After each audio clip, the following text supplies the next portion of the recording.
शेषी गई है बीती रे ना पानी बरसो भाई।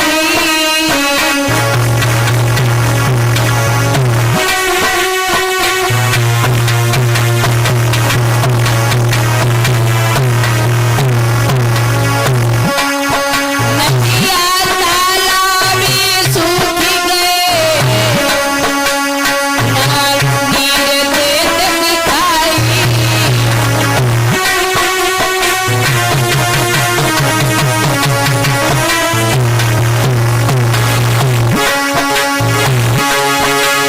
महाराज मुनि ने लई समाधि लगाई करी तपस्या जोर सके नहीं खाने गायत्री मन ने सुइया से गिराई जानी। गायत्री मन ने सुइया से गिराई जानी।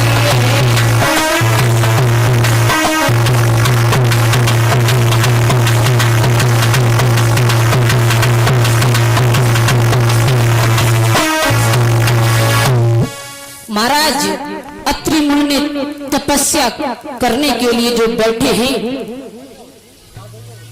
बरसे सी होगी महाराज तपस्या कर रहे हैं लेकिन पानी नहीं बरसा। उन्होंने अपनी पत्नी अनुसुईया को पास में बुलाया और कहा है कि हे देवी, अरे हमने तपस्या की फिर भी पानी नहीं बरसा, प्यास की वजह से मेरे प्राण निकले जा रहे हैं। देवी कुछ उपाय बताओ जिससे कि पानी पीने को मिल जाए।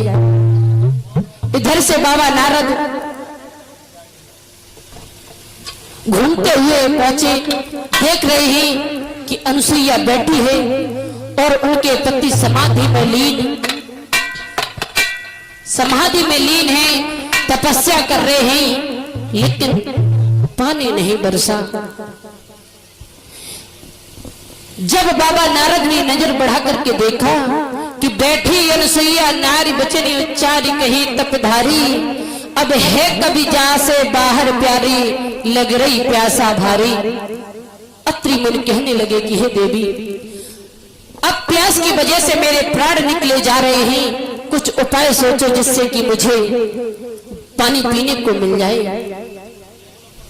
जब उसने इतनी बात सुनी कि मेरे पति को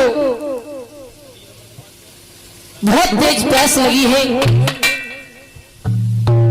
उसने कमंडल को हाथ में लिया, कमंडल को हाथ में लेकर के वहां से चल दी। और क्या हुआ कि अरे लोटा को हाथ उठाया,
जैसे ही उसने अपने पति के चरणों में ध्यान किया और लोटा को ऊपर उठाया तो महाराज उसमें जल भर गया।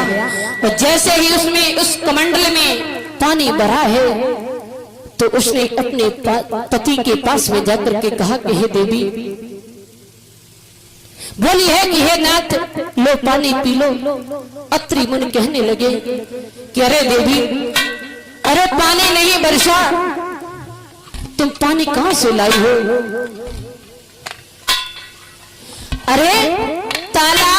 नदी सब सूखे पड़े हैं, बारिश भी नहीं हुई, लेकिन तुम पानी कहां से लाई हो?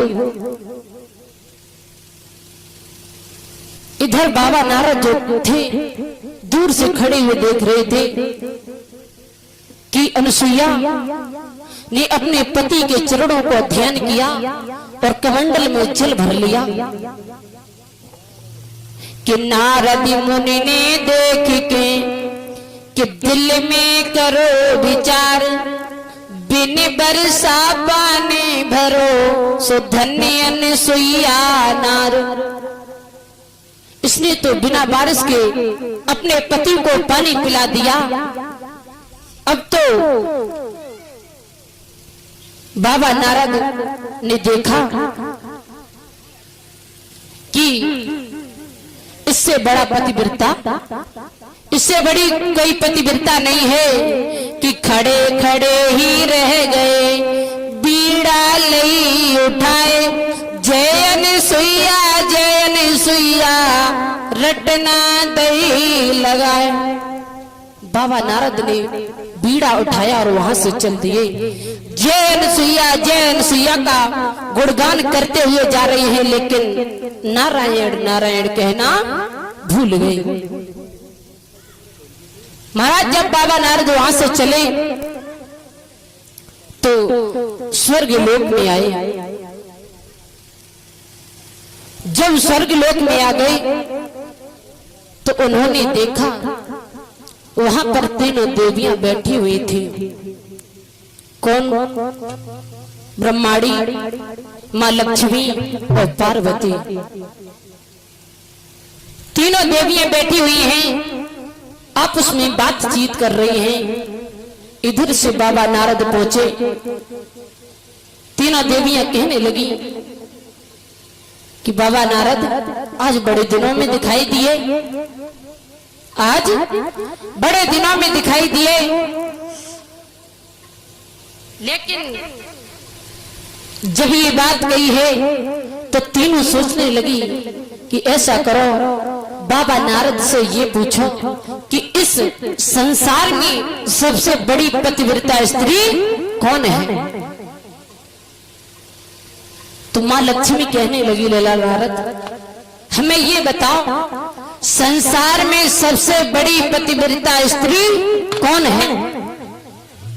बाबा नारद चुपचाप बैठे रहे, कुछ नहीं बोले, क्योंकि वो तीनों देवी अपने अपने मन में विचार कर रही हैं। ब्रह्माणी सोच रही है कि बाबा नारद मुझे सबसे बड़ी पतिव्रता बताएंगे, क्योंकि हम अपने पति की सेवा में हाजिर रहते हैं। मां लक्ष्मी कह रही है कि मुझे बताएंगे सबसे बड़ी पतिव्रता, पार्वती कह रही है कि मुझे बताएंगे, लेकिन बाबा नारद कुछ नहीं कह रहे, चुपचाप खड़े हैं। अंत में लक्ष्मी कहने लगी, अरे नारद अरे कुछ तो बोलो, चुपचाप क्यों खड़े हो? लेकिन बाबा नहीं सुन रहे हैं। बार बार जब देवियां कह रही हैं कि लला नारद कुछ तो बोलो, अरे मुझे बता दो संसार में सबसे बड़ी पतिव्रता स्त्री कौन है? तो बाबा नारद कहने लगे, सुनो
जैसे ही बाबा नारद ने कही कि हे देवी, अरे मैंने अनसुईया को अपनी आंखों से देखा, उसने अपने पति के चरणों में ध्यान लगाया और बिन वर्षा के पानी भर लिया और उसने अपने पति को पानी पिला दिया।